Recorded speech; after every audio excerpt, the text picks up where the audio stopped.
আজকে অনন্ত বিশ্ব ব্রহ্মাণ্ডের মালিক তিনি যুগে যুগে আসেন, এসেছেন, আসবেন।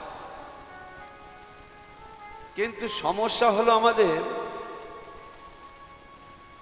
ভগবান যখন আসেন কোনো না কোনো একটা উদ্দেশ্য থাকে, বুঝতে পেরেছেন? বিশেষ করে আমি যে প্রথম শ্লোকটা বলেছিলাম আপনারা জানেন, ইয়াদা ইয়াদা হি ধর্মস্য গ্লানির্ভবতি ভারত অভ্যুত্থানম অধর্মস্য তদাত্মানম সৃজম্যহম পরিত্রাণায় স্বাধুনম বিনাশায়শ্চ দুষ্কৃতম ধর্ম সংস্থাপনার্থিয়ায় ধর্ম সংস্থাপনার্থিয়ায় ধর্ম সংস্থাপনার্থিয়ায় বিনাশায়শ্চ দুষ্কৃতম। এইগুলো খেয়াল করবেন। বিনাশায়শ্চ দুষ্কৃতম, দুষ্কৃতকারীদের বধ করব, শিষ্টদের পালন করব, ধর্মের অভ্যুত্থান করব। এই হচ্ছে তিনটে লক্ষ্য। তাহলে ব্যাপারটা বোঝা গেল। একদম সহজ সরল করে বাপ বেটা মা ছেলে আলোচনা করা হবে।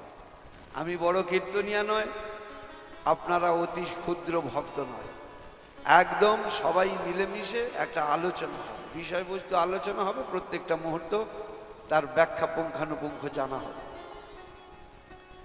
এখন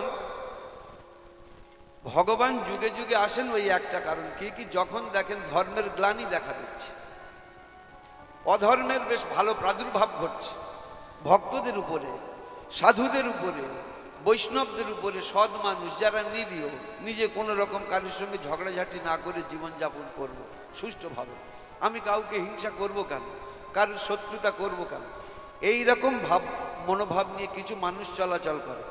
এখন তাদের দুর্বলতা ভাবে কারা জানেন? হিংস্ররা, সবলরা।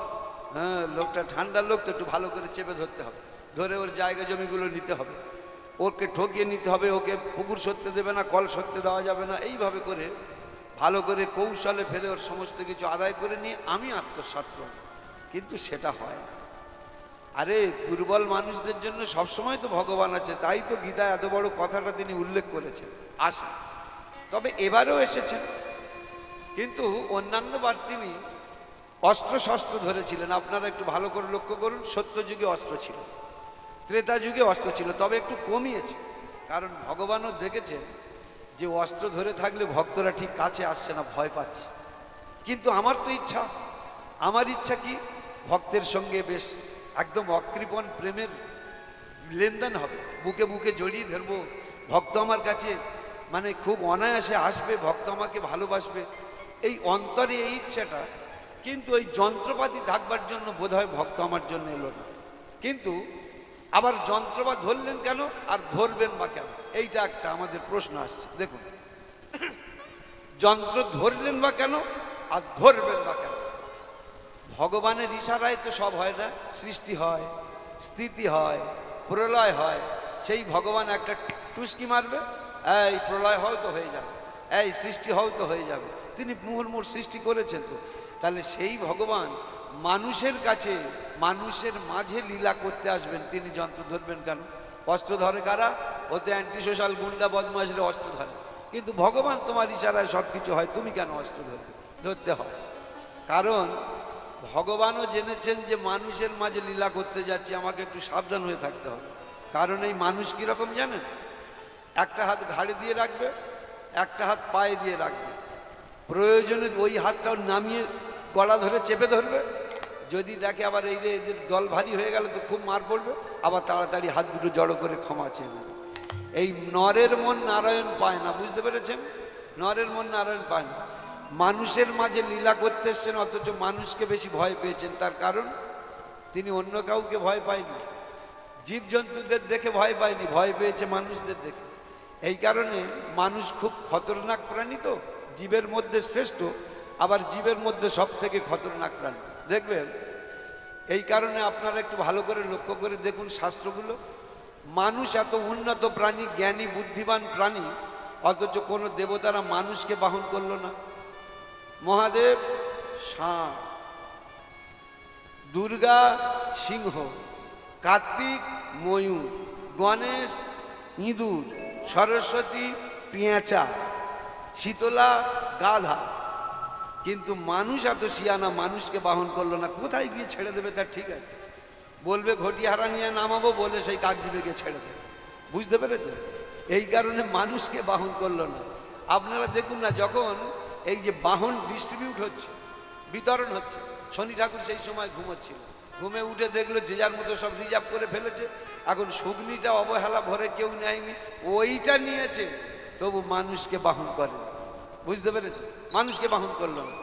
তাই ভগবান মানুষের মাঝে লীলা করতে আসবেন।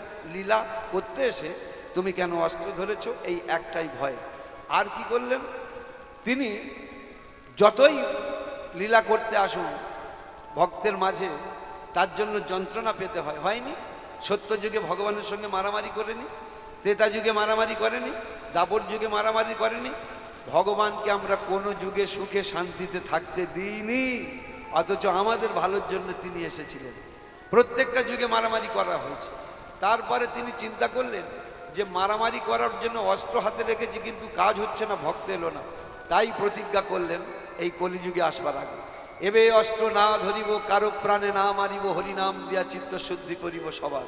এই দেখো আমার হাতে আর কিচ্ছু নেই, এই যে হাতটা দেখুন এইভাবে বাঁকা আছে, উল্টে এই যে এইভাবে বাঁকা, এই রকম নেই, সোজা নেই, এই রকম দেখবেন বাঁকা। কারণ উল্টে কি করলেন? আমাদের পাপ তাপের বোঝা বইবার জন্য। আপনারা দেখবেন গ্রামের মানুষ আমরা সবাই জানি, অভিজ্ঞতাটা আছে। আপনার দুটো গাছের ঝিঙে হয়েছে, আপনি ঝোড়া করে নিয়ে বিক্রি করতে যাচ্ছেন, জোড়াটা মাথায় আছে, জোড়াটা ধরতে গেলে হাতটা একটু বেঁকে যায় না, এরকম তলায় হাত দিতে হয়, তো বেঁকে যায় না। ভগবান আমাদের পাপ তাপের বোঝা বইবে বলে এই কারণে হাতটা এইরকম বেঁকে বাঁকিয়ে রেখেছেন। দেখো তোমাদের পাপ তাপের বোঝা বইবে। আসবার সময় তিনি একটা প্ল্যান করলেন দাপর যুগে, আর প্ল্যানটা কার্যকরী করলেন কলিযুগে। প্ল্যানটা কি ছিল? ভক্তকে তো আমি রক্ষা করব, কিন্তু মূল দায়িত্ব যে মেয়েটা আমাকে এত ভালোবাসলো, সেই রাধারানীর প্রেম ঋণটা আমাকে শোধ করতেই হবে কলিযুগে গিয়ে। কি রকম প্রেম? রাধে কই চন তব প্রেমা,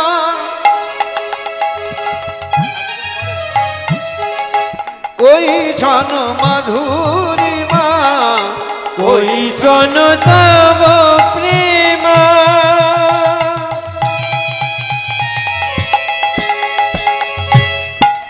রাধে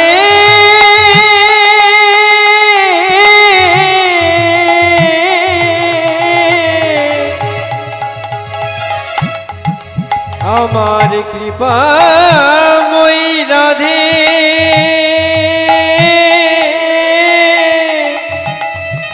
একবারে কৃপা করে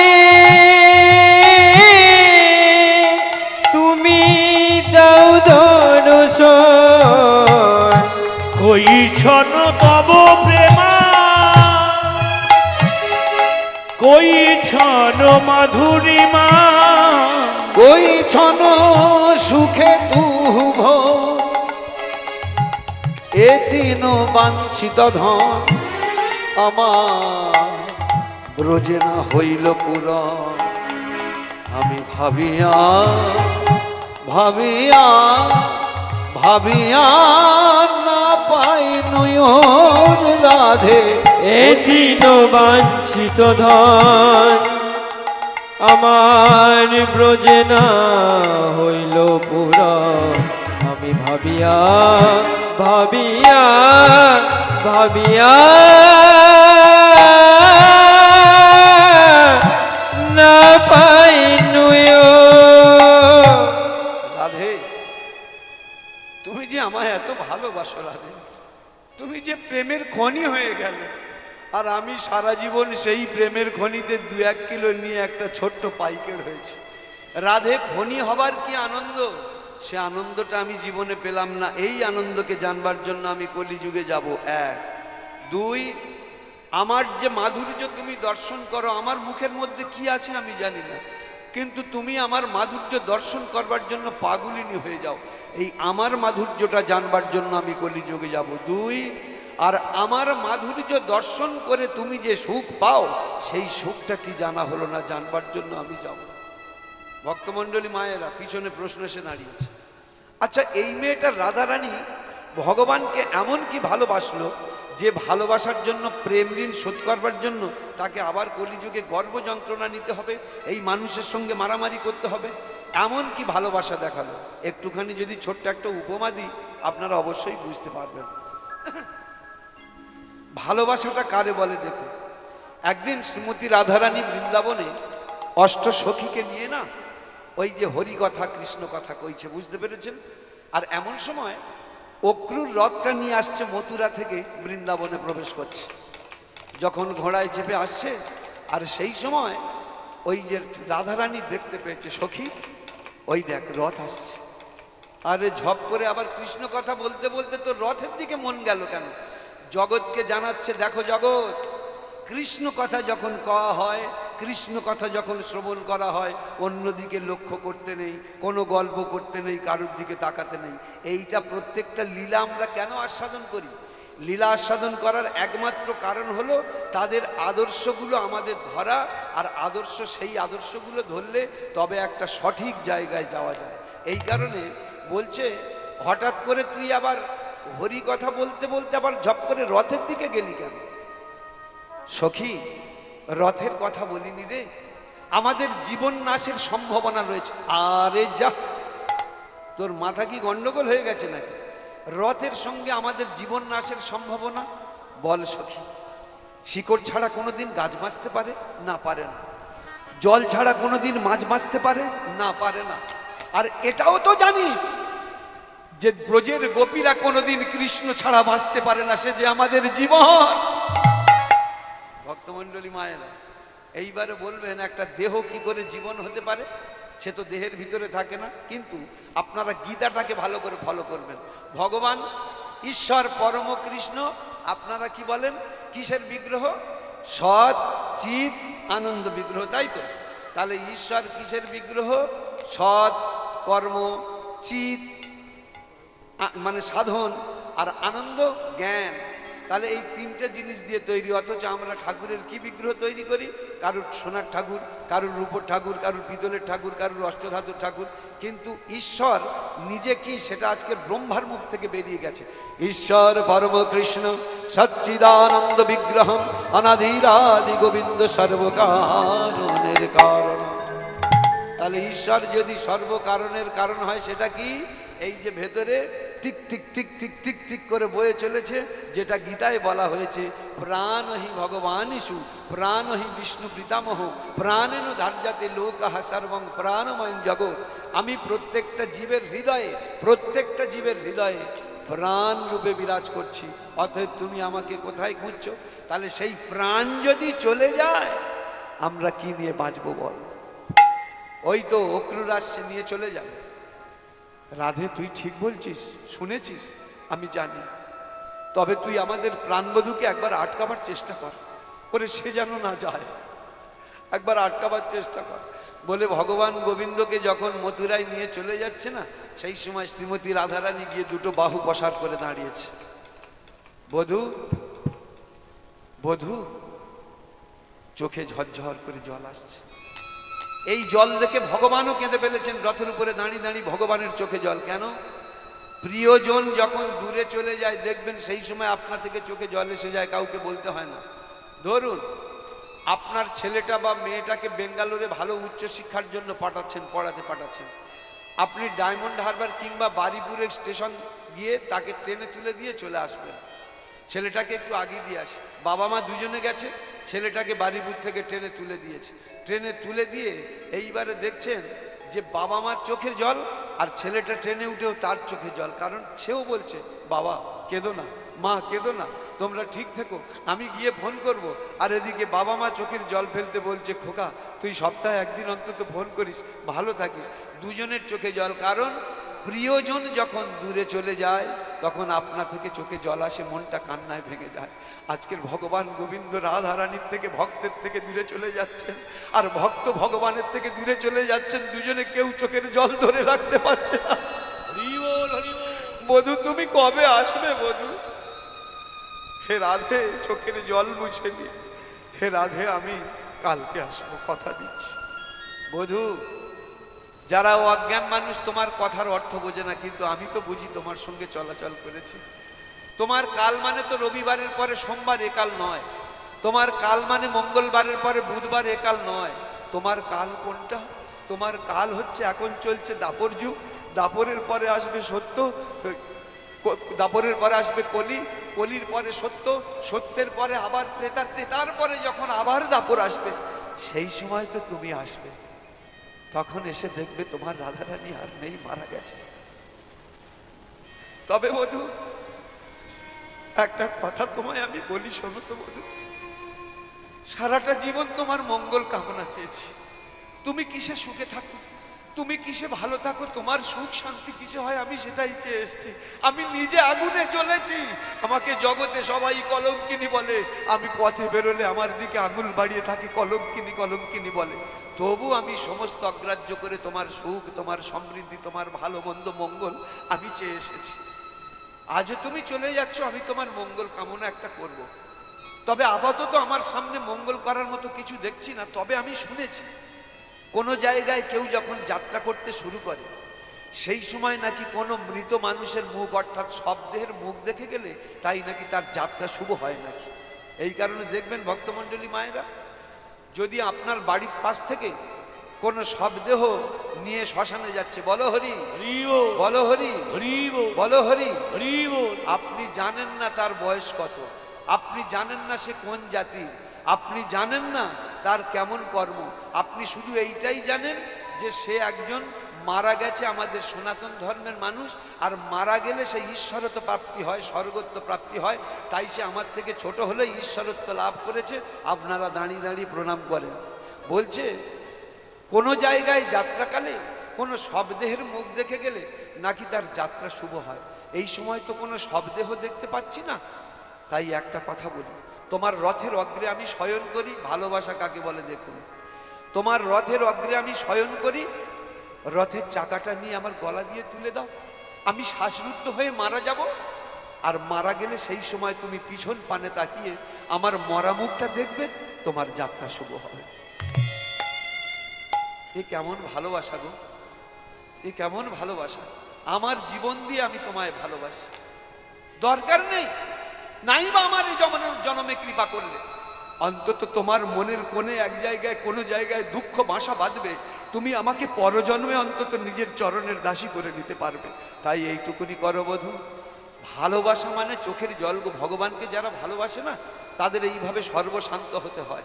কারণ এটা তো শাস্ত্রে বলছে, মম নামে ইহ গৃহ্ণহতি করতি তদ্ধনক্ষম করতি বন্ধু বিচ্ছেদম করতি প্রাণ সংশয়ম তথাপি ইহ গৃহ্ণহতি দিয়তে পরম পাদম। যদি তুমি আমার নাম গ্রহণ করবে, প্রথমে তোমার ধনক্ষয় করব, তোমার বন্ধু বিচ্ছেদ করব, এমনকি প্রাণ পর্যন্ত ধরে টান মারব। এত কিছু সহ্য করেও যদি তুমি আমার চরণ ছাড়া না হও, তখন তোমার মতো ভক্তকে আমি কি দেব?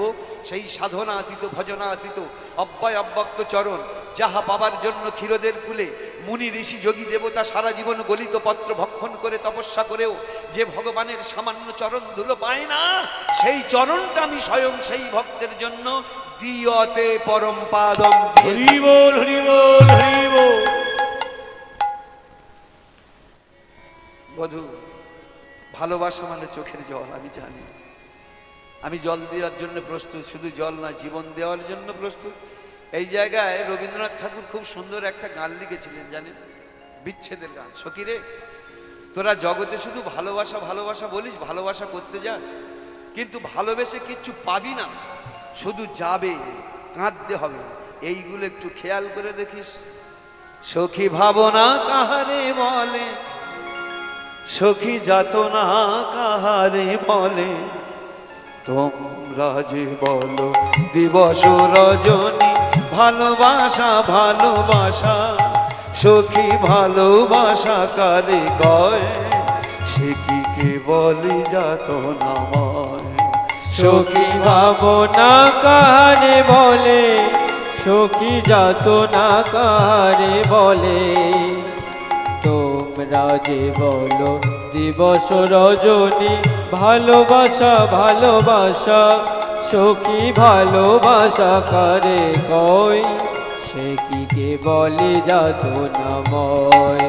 সখী ভাবনা কাহারে বলে, সখী যাতনা কাহারে বলে, তোমরা যে বলো দিবস রজনী ভালোবাসা ভালোবাসা সখী ভালোবাসা কারে কয় সে কি কেবলই যাতনাময় সে কি কেবলই চোখের জল কেবলই দুঃখের শ্বাস লোকে তবে করে কি সুখের তরে এমন দুঃখের আশ সুখী ভাবনা কারে বলে সুখী যাতনা কারে বলে তোমরা যে বলো দিবস রজনী ভালোবাসা ভালোবাসা সুখী ভালোবাসা কারে কয় সে কি বলি যাতনাময় সুখী ভাবনা কারে বলে সুখী ভাবনা কারে বলে সখী ভাবনা কারে বলে সখী ভালোবাসা মানে শুধু চোখের জল দেবার জন্য প্রস্তুত হয়ে থাকো। ওই যে কালো মতো লোকটা দেখছো না প্যান্ডেলে ঠাকুরের ঘরে বসে আছে মাছি ধরে কালো, তবে কাদের কাছে কালো জানেন? যারা ভগবানের থেকে দূরে আছে তাদের কাছে কালো। আপনারা প্রমাণ চান? আকাশটার কাছে আপনারা যেতে পেরেছেন, তাই তো আকাশটা দূর থেকে নীল মনে হয়। আপনারা সমুদ্রের গভীরে যেতে পেরেছেন, তাই তো দূর থেকে সমুদ্রের জল নীল মনে হয়। সমুদ্রের এক নাম কি? অনন্ত অসীম। আকাশের আরেক নাম কি? অনন্ত অসীম। ভগবানের আরেক নাম কি? অনন্ত অসীম। তাহলে দেখুন ব্যাসদেব কত সুন্দর একটা লিঙ্ক রেখেছে, মিল রেখেছে, রেখে তবে ভগবান গোবিন্দের রংটা নীল করেছে। নীল কাদের কাছে? যারা দূরে থাকে, ভগবানকে ভালোবাসতে চায় না, তার কাছে যেতে চায় না, নানান রকম যুক্তি আনতে চায়, ভগবান তাদের কাছে নীল। যেমন সমুদ্রের জলটা দূর থেকে নীল, যেমন আকাশটা দূর থেকে নীল। একবার যদি কেউ ভক্তি রাজ্যে প্রবেশ করে, অর্থাৎ আপনি যেমন নদীর সমুদ্রের যদি একবার গভীরে যেতে পারেন, কাছাকাছি যেতে পারেন, তখন দূর থেকে যে নীলটা মনে হচ্ছিল, এক হাজলা জল তুলে নিন হাতের উপরে, তখন দেখবেন জলটার মোটেই নীল নয়, শুধু সাদা। আকাশটা দূর থেকে নীল মনে হয়, কিন্তু আকাশটার কাছে যান তখন দেখবেন আকাশ আর নীল মনে হয় না, শুধুই সাদা। ঠিক তদ্রূপ যারা ভগবান গোবিন্দকে ভালোবাসতে পেরেছেন, তারা ভক্তি রাজ্যে প্রবেশ করে যারা কাছে যেতে পেরেছেন, একমাত্র তারাই দেখেছে ভগবান কত সহজ, ভগবান কত সরল, ভগবান কত সুন্দর, চন্দ্রের জ্যোৎস্নার মতো শুভ্র। শুধু আমরা যদি একটা পা এগিয়ে যেতে পারি, তিনি 10টা পা এগিয়ে আসবার জন্য, কৃপা করবার জন্য প্রস্তুত হয়ে রয়েছে। তাই তো ভগবান দূর থেকে নীল মনে হয়। হ্যাঁ, তাহলে যতটা নীল, তবে তার আগে কি করে? আপনাকে একটা 1 লাখ টাকার মাইনে সরকার চাকরি দেবে, আপনি কেমন ছাত্র বাজিয়ে দেখবে না? আপনাকে 2-10টা পরীক্ষা নেবে না? আপনি দেখুন একটা ভালো পরীক্ষা, একটা ভালো পদে চাকরি পেতে গেলে তার আগে অন্তত 20টা 25টা 30টা পরীক্ষা দিয়ে দিয়ে অভিজ্ঞতা লাভ করে, বারবার ফেল করে করে করে করে করে অভিজ্ঞতা হয়েছে, তারপরে লাস্ট জীবনের পরীক্ষাটায় পাশ করে গেল। তাহলে একটা 1 লাখ টাকা মাইনে চাকরি পেতে গেলে, একটা 50,000 টাকার মাইনে চাকরি পেতে গেলে তাকে কটা বছর পরীক্ষা দিতে হচ্ছে, আর কত টাইমটা ধরে চোখের তারা খসিয়ে পড়তে হচ্ছে, একবার দেখেছেন? ভগবানকে কতটুকু সময় দিয়েছি, কতটুকু পরীক্ষা দিয়েছি। কফোটা চোখের জল ফেলেছ যে তুমি ভালোবাসবে, পথের কাঁটায় পায় রক্ত না ঝরালে কি করে এখানে তুমি আসবে। কফোটা চোখের জল ফেলেছ যে তুমি ভালোবাসবে, পথের কাঁটায় পায় রক্ত না ঝরালে কি করে এখানে তুমি আসবে। কফোটা চোখের জল ফেলেছ যে তুমি ভালোবাসবে, পথের কাঁটার পায় রক্ত না ঝরালে কি করে এখানে তুমি আসবে। কফোটা চোখের জল ফেলেছ যে তুমি ভালোবাসবে। তোমার কাছে যাবার জন্য কতটুকু আমি চোখের জল ফেলেছি, তোমার মন্দিরে যাবার জন্য কতটুকু পায়ের রক্ত ঝরিয়েছি কাঁটার আঘাতে, কটা রাত আমি জেগে কাটিয়েছি, কতটুকু দুঃখ আমি বরণ করেছি। হে ঠাকুর, তুমি আমাকে কৃপা করবে, কটা পরীক্ষা দিয়েছি। তাই ভগবান, তাই কারণে আমাদের কাছে দূর থেকে নীল মনে হয়, কিন্তু আদৌ নীল না। তাই ভক্তমণ্ডলী মায়েরা সেই গোবিন্দ আমার রাধারানীকে পাশ কাটিয়ে চোখের জল মুছতে মুছতে যখন চলে যাচ্ছে, রাধারানী অবাক হয়ে তাকিয়ে রয়েছে। ভগবান চলেই গেল। সখী, ও সখী, ওই দেখ, কোনো কিছু কথা নিল না। ওরে আমাকে যাবার সময় বুঝিয়ে দিল, ওই যে আমাকে পাশ কাটিয়ে চলে গেল না, যাবার সময় বুঝিয়ে দিল যে তিনি যদি ধরা দেন তবে জগৎ ধরা পান, তিনি যদি ধরা দেন তবে জগতের জীব ধরা পান, আর তিনি যদি ধরা না দেন কোনো জীবের পক্ষে ক্ষমতা নেই তাকে ধরবে। বুঝলি সখী, আমাকে বুঝিয়ে দিয়ে গেল। হয়তো আমার ভালোবাসা তেমন পাকেনি, নইলে যদি আমার ভালোবাসা পাকতো আমার কাছ থেকে দূরে চলে যাবে কেন? হয়তো অন্য কোনো নারী, অন্য কোনো ভক্ত, অন্য কোনো পুরুষ হয়তো ওকে বেশি মন দিয়ে ফেলেছে, বেশি ভালোবেসে ফেলেছে। আমার মধ্যে নিশ্চয়ই কোনো জায়গায় ঘাটতি ছিল, সেই কারণে আমার ছেড়ে পালিয়ে যাচ্ছে। সখী, আমি আর বাঁচব না, আমি আর বাঁচব না। প্রাণ ছাড়া কোনোদিন দেহ থাকতে পারে না। একটা কথা বলি শোন, আমি যখন মরে যাব, মরে যাবার পরে তোদের কাছে বলে যাই, আমার এই মরা দেহটা যেন কৃষ্ণ সেবায় লাগে। ললিতা বিশাখা বলা বলি করছে, সখী রে, মনে হয় সত্যি সত্যি পাগল হয়ে গেছে।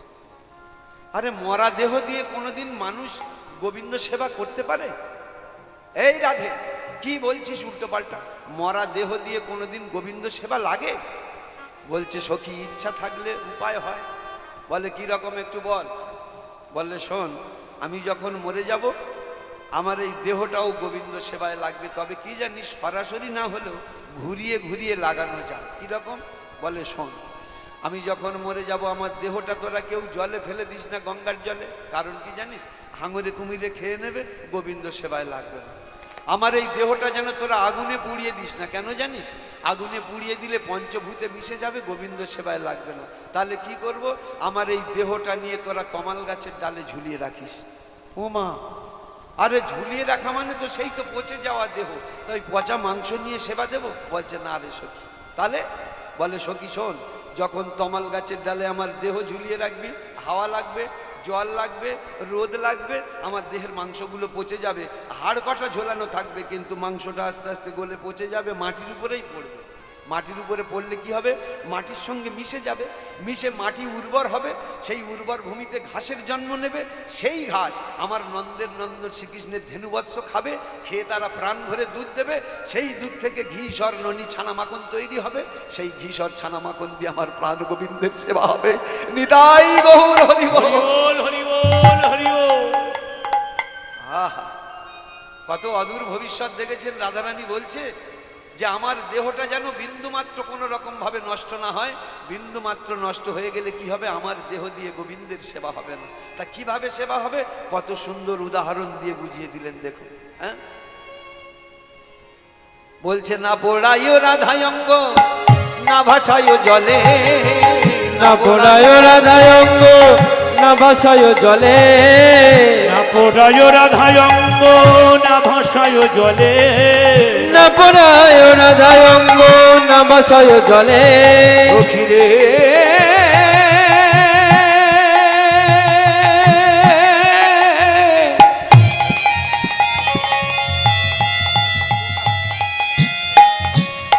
সখী রে,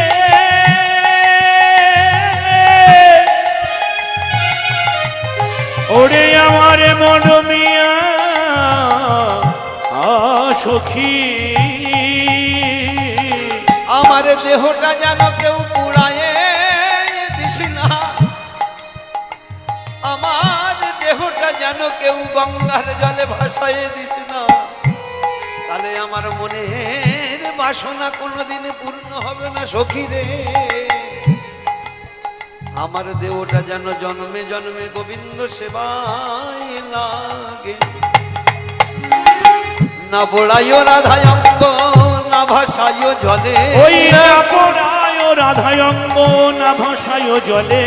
তোমরা আমারে বান্ধিয়া রেখো তমালের ডালে, আমারে বান্ধিয়া রেখো তমালের ডালে, আমারে বান্ধিয়া রেখো তমালের ডালে, আমারে বান্ধিয়া রেখো তমালের ডালে। মরেও বধুর সেবায় লাগবো, ওরেও বধুর সেবায় আমি লাগবো, মরেও বধুর সেবায় লাগবো। মরে বধুর সেবায় লাগিব, জন্মে নয় জন্মে জন্মে মরে বধুর সেবায় লাগিব, জন্মে নয় জন্মে জন্মে, মরে বধুর সেবায় লাগিব, জন্মে নয় জন্ম আমি কৃষ্ণ ছাড়াই আর কারু নয়। এ জন্মে নয় জন্মে জন্মে, কৃষ্ণ ছাড়াই আর কারো এ নয়, জন্মে নয় জন্মে জন্মে, কৃষ্ণ ছাড়াই আর কারো নয়, এ জন্মে নয় জন্মে জন্মে, কৃষ্ণ ছাড়াই আর কারো নয়। এ জন্মে নয় জন্মে জন্মে, মরে বধুর সেবায় লাগবো, মরে বধুর সেবায় লাগবো। আমারে বান্ধিয়া রেখো তমালের ডালে, ওই নাই আমারে বান্ধিয়া রেখো তমালের ডালে, তমালের ডালে। সখী তাহলে এইভাবে আমার গোবিন্দ সেবায় লাগে। এই ছিল রাধারানীর প্রেম ঋণ। কেন ঋণ শোধ করতে হবে না? এই রকম ভালোবাসা যার, সে ঋণ শোধ করবে না? কটা বলবো রাধারানীর ভালোবাসার উপমা, কটা বলবো আপনাদের? সারাদিন ধরে যদি শোনেন সে উপমা শেষ হবে না। এমনি ওই নারীর ঋণ শোধ করবার জন্য ভগবান এত বড় যন্ত্রণা নিচ্ছেন না। গর্ভ যন্ত্রণা আপনারা বলেন তো, পৃথিবীতে আসা মানে যন্ত্রণা। ভগবান ইচ্ছা করে যেচে সেচে সেই যন্ত্রণা নিচ্ছে, বুঝতে পারছেন না? ভালোবাসা কারে বলে দেখেছেন? আমরা রাধারানীর ভালোবাসার কতটুকু বর্ণনা করতে পারবো? সেই দিনের কথা মনে আছে যেদিন দেবর্ষী নারদ ভগবানের কাছে গিয়েছিল। ঠাকুর মানে একটা গর্ব ছিল ভেতরে যে বোধহয় ভগবান নিজে মুখে আমি যে বড় ভক্ত এইটা স্বীকার করবে। আছে ঠাকুর, নারায়ণ নারায়ণ। ঠাকুর বলতে পারো ঠাকুর এই যে তোমার কাছে সব থেকে বড় ভক্তটাকে? তখন ভগবান বলছিল নারদ, আচ্ছা কালকে সকালে তুমি এসো, আমার সব থেকে বড় ভক্তটা আমি ভেবে রাখি, বলে দেব। নারদ মনে মনে ভাবছে বোধহয় আমাকেই বলবে। সকালবেলা যখন ভগবান যেখানে বসে আছেন সবে সেই ধারে বাড়ে গিয়েছেন, বুঝলেন নারদ। আর সেই সময় ভগবান ইচ্ছাকৃত জ্বলে গেলাম, মরে গেলাম, আর বাঁচবো না, অসহ্য পীড়া যন্ত্রণা সহ্য করতে পারছি না। নারদ ছুটে গিয়েছে, ঠাকুর ঠাকুর আপনার কি হয়েছে ঠাকুর? নারদ আমার কিছু হয়নি, শুধু মাথার যন্ত্রণা হচ্ছে, আর সহ্য করতে পারছি না। ঠাকুর একটা ডাক্তার ডেকে আনি, বদ্যি ডেকে আনি। নারদ, ডাক্তার বদ্যিতে কোনো কাজ হবে না। তাহলে কি করব ঠাকুর যন্ত্রণা নিবৃত্তি করার জন্য? নারদ, তুমি তো সবসময় বলো তুমি আমার বড় ভক্ত, তোমার চরণধুলি একটু দাও না। কোনো ভক্তের চরণধুলি আমার মাথায় দিলে রোগ সেরে যাবে। তুমি তো আমার বড় ভক্ত, আমার একটু চরণধুলি দাও না। সে কি ঠাকুর? যে কিনা দিবানিশি আপনার নাম গুণগান করে বেড়ায়, তার চরণধুলি আপনার মাথায়? আমি নরকে যেতে পারবো না ঠাকুর। নারদ, তুমি একবার সারা ত্রিভুবনে যাও না, কেউ যদি একটু ধুলো দেয় দেখো না, আমি সহ্য করতে পারছি না। তড়ি ঘড়ি নারদ বেরিয়ে পড়েছে ত্রিভুবনে, সমস্ত মনি ঋষি যোগী দেবতার বলছে কেউ না। এমনকি ব্রহ্মার কাছে গিয়েছে তিনিও না, এমনকি শিবের কাছে গিয়েছে তিনিও না। অবশেষে নারদ ফিরে এসেছেন গো। এসে দেখছে ভগবান সেইভাবে কাতরাচ্ছে, যন্ত্রণা করছে। ঠাকুর, নারদ, তুমি পেয়েছো চরণধুলি, দাও না। বলে ঠাকুর পাইনি। কেন? বলে কেউ দিতে চাইলো না, এমনকি শিব ব্রহ্মা পর্যন্ত দিতে চাইলো। আচ্ছা নারদ, তুমি ব্রজগোপীদের কাছে গিয়েছিলে? ব্রজগোপী না তো, একবার ব্রজগোপীদের কাছে গেলে না? প্রভু, ব্রজগোপীরা আপনাকে প্রাণের থেকে ভালোবাসে, ওরা কিন্তু আর দিতে পারবে না। আমি বলছি তুমি একবার যাও না। নারদ মনটা খারাপ করে সবে যমুনার তীরে গিয়েছে, জানেন? গিয়ে দেখছে ওই কটা সখীকে নিয়ে শ্রীমতী রাধারানী আজকে ওই যমুনার জলে স্নান করছে, জলকেলি করছে। আর সেই সময় দেবর্ষী নারদকে দেখতে পেয়ে ব্রজগোপীদের প্রথম কথাটা কি শুনুন। ও দেবর্ষী নারদ, আমাদের ঠাকুর ভালো আছে তো? অন্য কারুর কথা জিজ্ঞেস করলো না, তুমি ভালো আছো কি, তোমার বাড়ি ভালো আছে জিজ্ঞেস করলো না, আমাদের ঠাকুর ভালো আছে তো? কি ব্যাপার, চুপ করে রয়েছো, কোনো উত্তর দিচ্ছ না কেন? ঠাকুর ভালো নেই। কেন নেই? ঠাকুরের অসহ্য মাথা যন্ত্রণা করছে। একটা বদ্যি ডেকে আনোনি? বদ্যির ওষুধে কাজ হবে না। তাহলে কিসে কাজ হবে? বলছে কোনো ভক্তের যদি চরণধুলি পায় তবে তার কাজ হবে। ভক্তের চরণধুলি যদি পায়, তার যদি মাথা যন্ত্রণা সেরে যায়, তবে তোমার চরণধুলি দাওনি কেন? আমি যে রৌরব নরক ভোগ করবো, রৌরব নরক ভোগ, আমাদের ভগবানকে যন্ত্রণা পেতে হচ্ছে। আমার ভগবান পাঠিয়ে দিয়েছে তোমাদের কাছে। আমি অনেকবার বলেছি যে ঠাকুর ওরা প্রাণাধিক ভালোবাসে, তোমাকে দেবে না ধুলি। এই ললিতা, ললিতা, এই দেবর্ষী নারদ, তোমার ওই উর্নিটা পাতো ক বস্তা লাগবে আগে বলো। আমাদের চরণধুলি ক বস্তা লাগবে আগে বলো। যেই বলেছে ললিতা, বিশাখা, চিত্রা, চম্পকলতা, সবাই তোরা যমুনার জলে পা ডোবা। সেই পাটা নিয়ে ভালো করে বালিতে মাখিয়ে দেবর্ষী নারদের উর্নিতে ছেড়ে ছেড়ে ভালো করে দে। আরে আমাদের চরণধুলি পাবার জন্য ভগবান কষ্ট পাচ্ছে। দেবর্ষি নারদের ঝুলি ভর্তি করে দিয়েছে ব্রজগোপীদের চরণধুলি। একবার যমুনার জলে পা ডোবায়, একবার বালির মধ্যে মাখিয়ে ভালো করে ঝেড়ে ঝেড়ে বেশি করে দিচ্ছে। কেন জানে? বলে তোমাদের ভয় করলো না? দেবর্ষি নারদ জিজ্ঞেস করছে, তোমাদের ভয় করলো না? পাপের ভয়? পাপ কিসের পাপ? ভগবানকে সুস্থ রাখার জন্য আমরা রৌরব নরকে প্রবেশ করতে পারি। ভগবানকে সুস্থ রাখার জন্য আমরা রৌরব নরকে যেতে পারি। আমাদের পাপ তো দূরের কথা, জন্ম জন্মান্তর আমরা রৌরব নরকে থাকতে চাই। আমরা পাপের ভয় করি না। আমাদের ভগবান ঠিক হোক। সবে ধুলি নিয়ে আর গিয়ে উঠোনে পা দিয়েছে, দেখে না ভগবান খিলখিল করে হাসছে। ঠাকুর তোমার যন্ত্রণা সেরে গেছে? বলে যখন ব্রজের গোপীরা ধুলি দিয়েছে সেই সময় তো সেরে গেছে, আমার তো যন্ত্রণা নয়। তুমি কালকেরে গর্ব ভরে জিজ্ঞেস করছিলে না নারদ আমার বড় ভক্তকে? তুমি জানতে চেয়েছিলে, আমি আমার মুখ থেকে তোমার নামটা স্বীকার করি, কিন্তু আজকে তুমি কাজে খাতায় কলমে দেখলে তো আমার প্রকৃত ভক্তকে। ঠাকুর, মানুষের অহংকার সব থেকে পতনের মূল আমি বুঝতে পারলাম, আমাকে ক্ষমা করুন ঠাকুর। তথাস্থ, যাও। এই গৌর আমার এই রকম একটা প্ল্যান নিয়ে রাধারানীর ঋণ শোধ করবার জন্য এসেছিলেন। এসে কিন্তু তার মনে একটা ছিল, কলিযুগে এবে অস্ত্র না ধরিব, কারো প্রাণে না মারিব, হরিনাম দিয়া চিত্তশুদ্ধি করিব সবার। এই যে মনের ভিতরে একটা ইচ্ছা ছিল, তাই যখন জন্মালেন মনে মনে স্থির করে নিলেন জন্মক্ষণ থেকে আমি জীবের হরিনাম ধরাবো। কিরকম? যখন তিনি শচীগর্ভ সিন্ধু মাঝে উদয় হয়ে আবির্ভাবের সময় হলেন, সেই সময় একবার ইশারা করে দিলেন, রাহু পূর্ণ চন্দ্রটাকে তুমি গ্রাস করে ফেলো, পূর্ণ চন্দ্রটাকে গ্রাস করে ফেলো। পূর্ণ চন্দ্র যখন রাহু গ্রাস করে সেই সময়টাকে আমরা কি বলি? চন্দ্র যখন গ্রাস হয় তখন কি বলি? চন্দ্রগ্রহণ বলি, তাই না? তাহলে যখন চন্দ্রগ্রহণ হয়, বিশেষ করে কলকাতার কথা ছেড়ে দিয়ে আমার গ্রামের মায়েরা, এই তো কয়দিন আগে ভূমিকম্প হলো, দেখেন না? একবার দিনের বেলা যেন খাট কেউ ধরে নাড়া দিচ্ছে, তাহলে ভূমিকম্প হয়ে গেল। মায়েরা গ্রামের সঙ্গে সঙ্গে দেখবেন, আমাদের ওই দিকটা তো দেখেছি, সঙ্গে সঙ্গে মায়েদের বলতে হয়নি, যে যার মতো শাঁখ কাঁসা এলো বাতাড়ি নিয়ে যে যার মতো বাজাচ্ছে। কারণ এদের একটা জানা আছে, মুনি ঋষিদের গদ জানা আছে, এই শঙ্খধ্বনিতে, এই উলুধ্বনিতে, কাঁসার ধ্বনিতে নাকি ধরিত্রী ঠিক হয়ে যায়। আর চন্দ্রগ্রহণ ঘটলে ঠিক আমার গ্রামের মায়েরা অন্তত এই রকম শঙ্খধ্বনি উলুধ্বনি করে। যেই আবির্ভাব হয়েছে ওদিকে চন্দ্রগ্রহণ ঘটছে, ইশারা করে দিয়েছে, যাও গ্রাস করো। সঙ্গে সঙ্গে নবদ্বীপের মাঝে চারিদিকে একবার উলুধ্বনিতে ছেয়ে গেছে, নিতাই গৌর হরিবোল, উলুধ্বনি।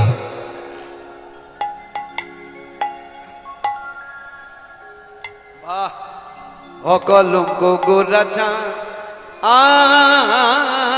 অকলঙ্ক গোরা চাঁদ দিলা দর্শন, অকলঙ্ক গোরা চাঁদ দিলা দর্শন, অকলক গোরা চাঁদ দিলে দর্শন, অকলঙ্ক গোরা চাঁদ পানি সারে সানি রা পদ মাগরে গসা সারে মাগরে নিধা পানি সা পানি সারে মাগরে গসা রে নিধা গানি পদ মা বসা। অকলঙ্ক গোরা চাঁদ দিলা দর্শন, অকলঙ্ক গোরা চাঁদ দিলা দর্শন, সকলঙ্ক চন্দ্রে আর, সকলঙ্ক চন্দ্রে আর কিবা প্রয়োজন। অকলঙ্ক গোরা চাঁদ দিলা দর্শন, অকলক গোরা চাঁদ দিলা দর্শন, সকলঙ্ক চন্দ্রে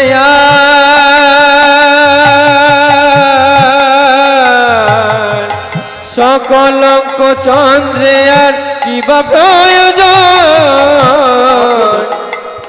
বলে চাঁদ তোরে করি মানা, চাঁদি তোরে করি মানা, চাঁদ তোরে করি মানা, চাঁদি তোরে করি মানা, আর গগনে দেখা দিও না, চাঁদি তোরে করি মানা, আরে গগনে দেখা দিও না, চাঁদি তোরে করি মানা।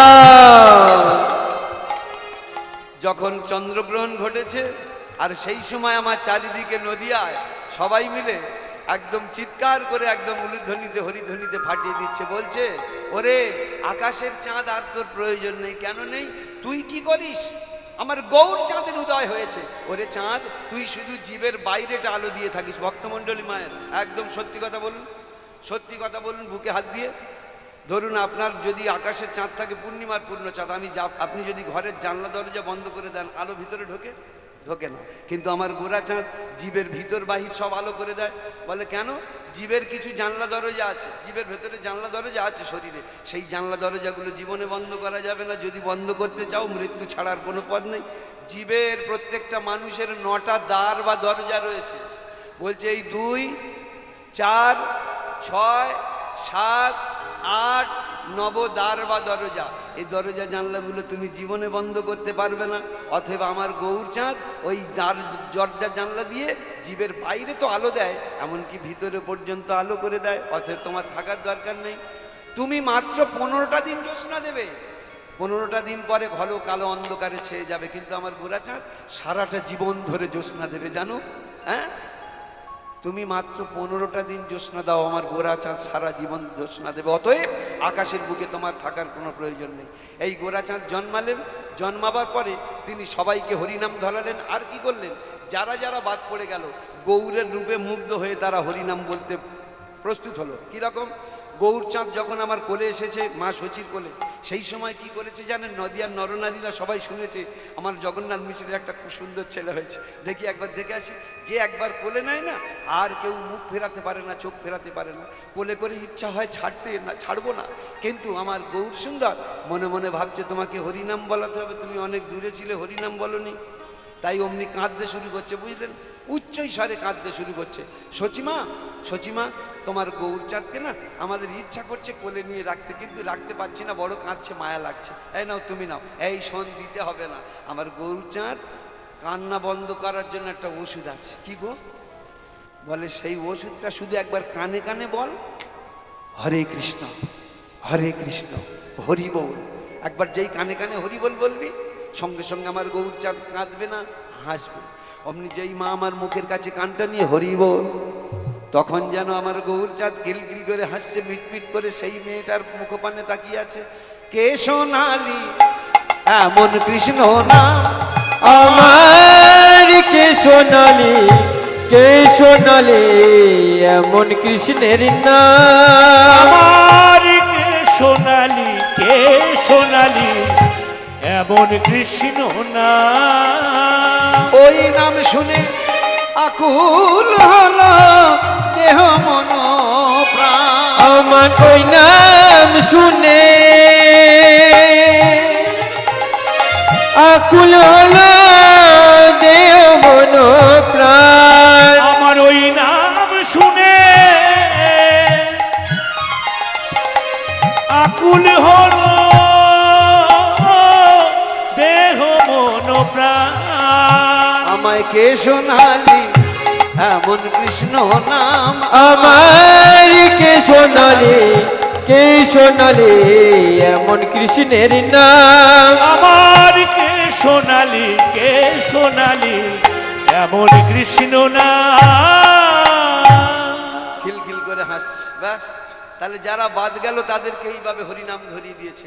আর যারা আস্তে আস্তে আমার গৌর বড় হচ্ছে, চঞ্চলতা বাড়ছে, যারা দেখবেন আগামী দিনে বড় কিছু হয়েছে না, প্রত্যেকে ছোটবেলায় চঞ্চল ছিল। আপনারা বিবেকানন্দের জীবনী থেকে জানেন, কারণ বিবেকানন্দ ছোটবেলায় এরকম চঞ্চল ছিলেন, একটু দস্যু প্রকৃতির ছিলেন। স্কুলে এসছে, বেলগাছের উপর উঠে বসে আছে, মাস্টারমশাই চিন্তায় পড়েছে, এই বিলে নাম না। মাস্টারমশাই নামবো না। আরে ক্লাস করবি তো, আর উঠিস না, ওখানে খারাপ ব্যাপার আছে। তত্তর করে নেমেছে। স্যার, মাস্টারমশাই কি খারাপ? বলে শোন, ওই গাছে উঠিস না, ব্রহ্মদৈত্য আছে, ভূত আছে, ঘাড় মটকে দেবে। তখন ছেলেদের বলছে, জানো মাস্টারমশাই বলছে ব্রহ্মদৈত্য আছে, তাহলে কোন ডালে আছে একটু দেখি তো ভাই, তোর একটু দাঁড়া, নিচে দাঁড়া, আমি উঠি। এই বিবেকানন্দ তত্তর করে গাছের উপরে মগ ডালে ঠেলে উঠেছে। তাহলে বলুন, সেই ছেলেটাই আগামী দিন এই সনাতন ধর্মটাকে বিশ্বে জানিয়েছিল। সনাতন ধর্মকে কে চিনত সারা বিশ্বে?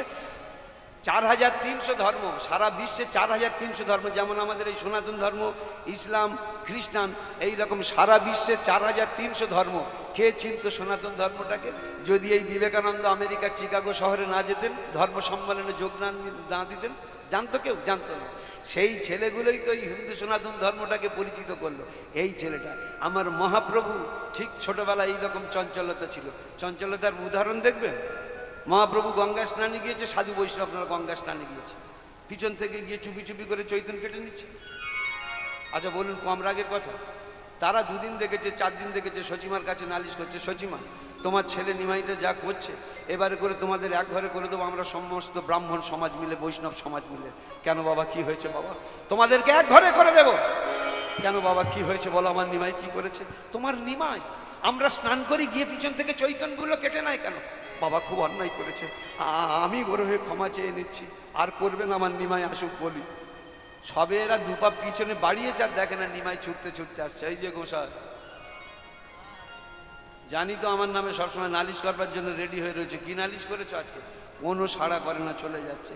অমনি সচিমা এসে বলছে, নিমাই তোর করজোড় করছি, ওদের সঙ্গে লাগিস না, আমাদের এক ঘরে করে দেবে।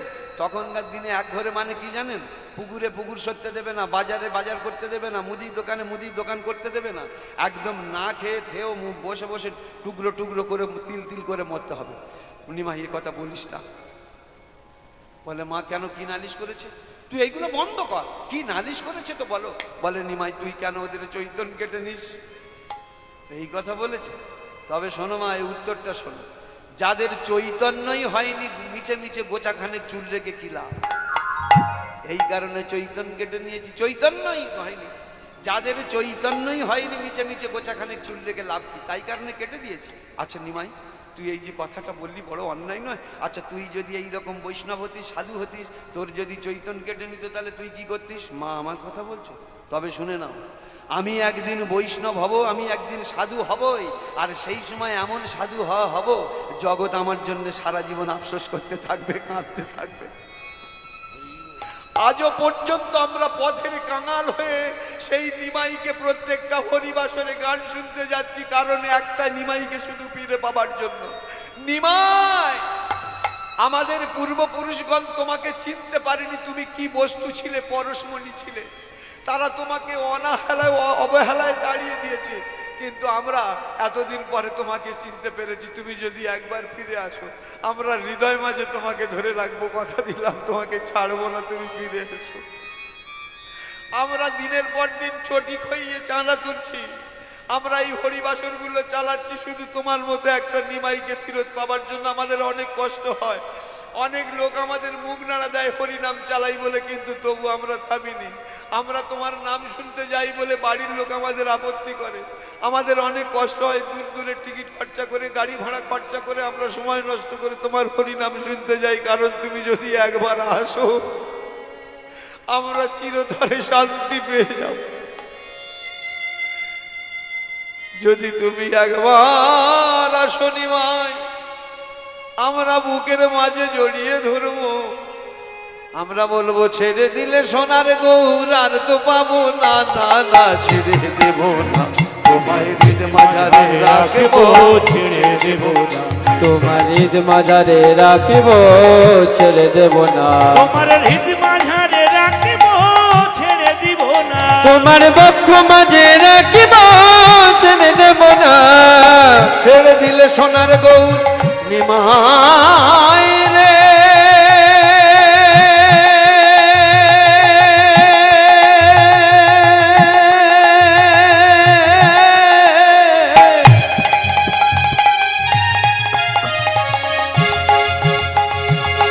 নিমাই রে,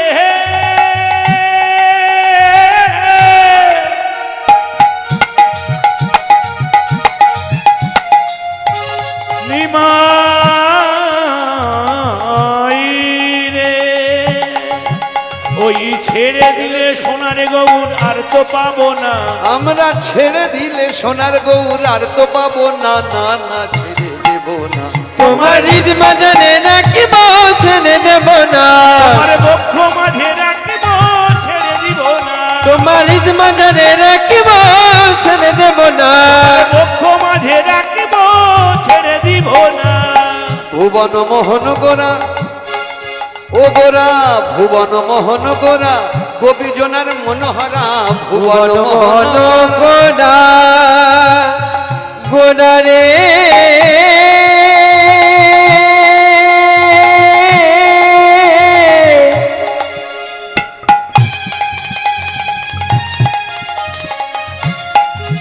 আমারি গোরা রে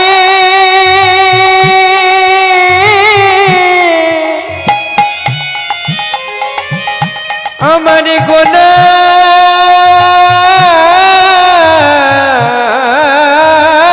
রে ওই ভুবন মোহন গোরা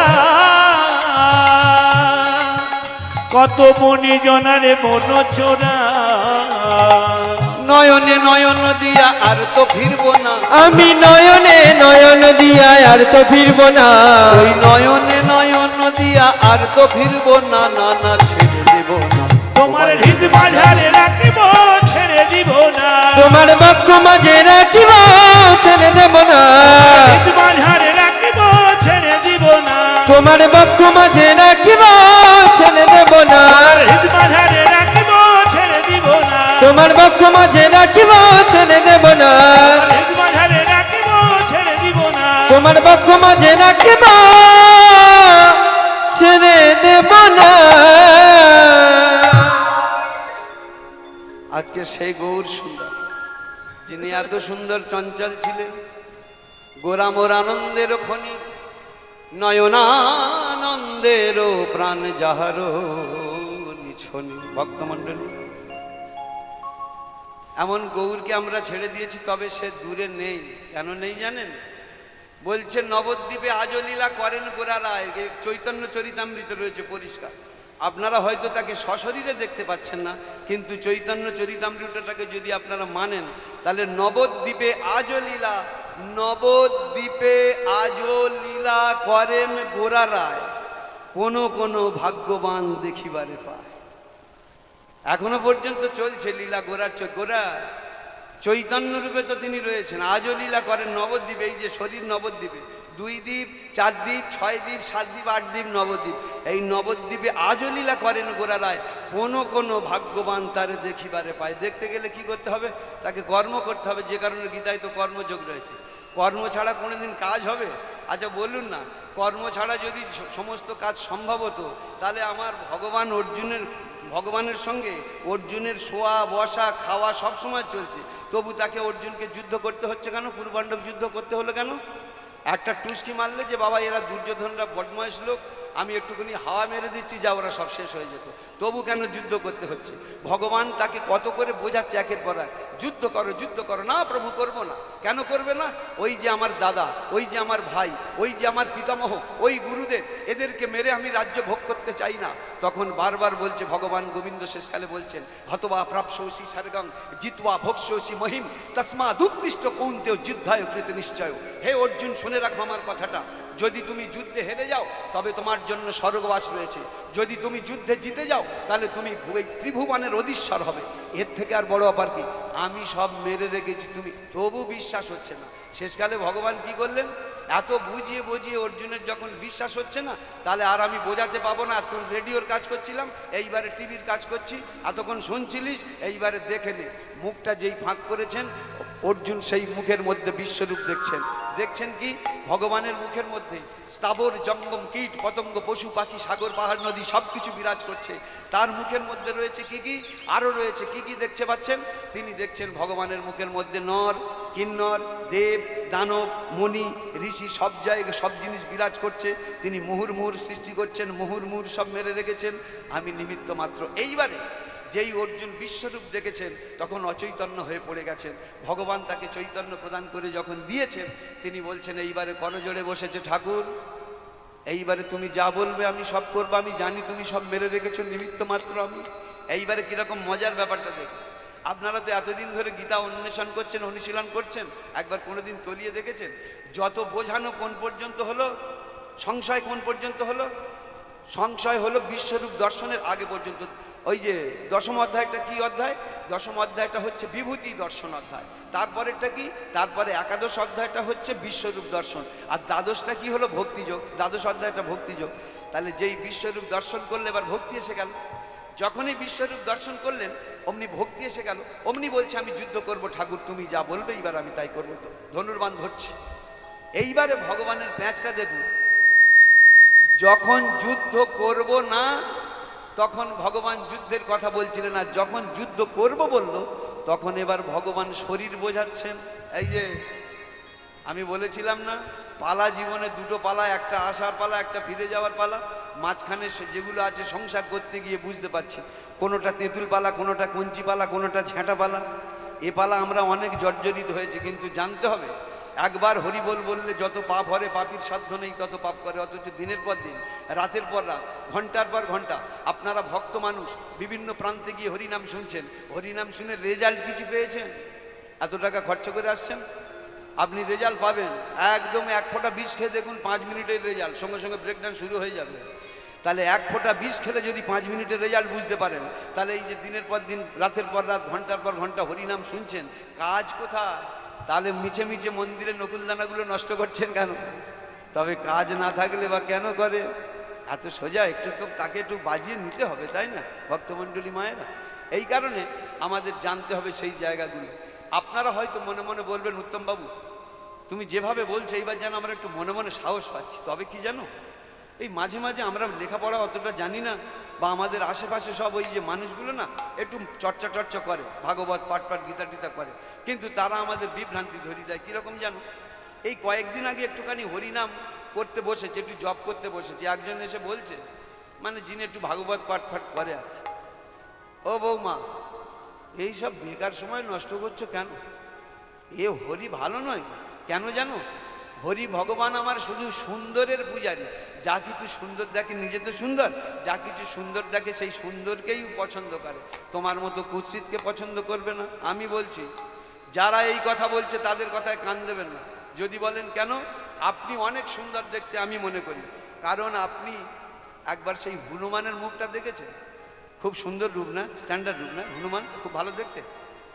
সে যদি ভগবান রামচন্দ্র আর সীতার পায়ের ধারে বসলে তবে ছবি হবে। ভগবান নিজে বলে দিলেন, এই তোমরা যারা যারা ক্যামেরা খাটিয়ে রয়েছো, এদেরকে বলছি, তোমরা যারা যারা ক্যামেরা খাটিয়ে রয়েছো, আমি আর সীতা যেখানে থাকবো আমাদের পায়ের ধারে হনুমান থাকলে তবে ক্যামেরায় ছবি করবে, না হলে একদম ছবি করবে না। তাহলে ভগবান গোবিন্দ, এই রামচন্দ্র কতটা ভক্তকে ভালোবাসেন। ব্যাস, এইবার আপনাদের মনে হচ্ছে উত্তমবাবু তাহলে এবারে আজকের থেকে আমরা এবার লেগে পড়বো। অনেকে বলছেন, উত্তমদা আমি না এই লকডাউনের সময় অভাবী মানুষ তো, কাজকর্ম ছিল না, লোকের কাঁদি 2-4 কাঁদি কলা কচু চুরি করে আমি সংসার চালিয়েছি, আমার মতো চোরকে ভগবান কৃপা করবে। আরে আমি বলছি, আপনি 2-1 কাঁদি কলা চুরি করেছেন, আর যে লোকটা প্রত্যেক দিন কত মার্ডার করেছে, তাদের সর্বস্ব লুট করে রেখেছে, সে যদি মহাকবি হয় আপনি কেন নয়? সে যদি মহাকবি হয়, কার কথা বলছি বুঝতে পেরেছেন? আরে সেই রত্নাকর দস্যুর কথা বলছি, যিনি বাল্মীকি মুনি হয়েছিলেন, সে যদি হয় আপনি কেন নয়? তাহলে ও টেনশন ছেড়ে দিন। অনেকে বলবে, উত্তমদা সেটা না হয় হলো, আস্তে আস্তে মনে সাহস ফিরে পাচ্ছি, কিন্তু আমি না এই সকাল 6টায় বেরোই, রাত 11টায় বাড়ি ফিরি, হাড় পরিশ্রম করি, হাড় ভাঙা পরিশ্রম করে রাত্রেবেলা যখন শুতে যাই না, আমার অন্তত 2 গ্লাস মদ না খেলে আমার ঘুম হয় না। পরের দিন কাজে যেতে পারবো না, আমার বউ ছেলে না খেয়ে মরবে। তাদের জন্য বলছি, যারা 2 গ্লাস মদ খেয়ে মনে করছেন ভগবান আমায় কৃপা করবে না, তাদের জন্য বলছি আপনি দিনে 2 গ্লাস খান। আর যারা দিনে 10 হাঁড়ি করে খেত, আবার নিতাইয়ের মাথায় কলসির বাড়ি মারলো, মেরেও তারা যদি কৃপা পায়, তুমি পাবে না কেন? কার কথা বলছি বুঝতে পেরেছেন? জগাই মাধায়। যদি জগাই মাধায় না থাকি তো তবে নিমাইকে কি চিন্ত লোকে? যদি জগাই মাধায় না থাকি তো তবে নিমাইকে কি চিন্ত লোকে? জগাই মাধায় না থাকি তো তবে নিমাইকে কি চিন্ত লোকে? যদি জগাই মাধাই না থাকিত তবে নিমাইকে কি চিন্ত লোকে? তা বলে কি প্রেম দেব না, যতই মারুক কলসির কানা নেশার ঝোঁকে? তা বলে কি প্রেম দেব না, যতই মারুক কলসির কানা নেশার ঘরে? তা বলে কি প্রেম দেব না,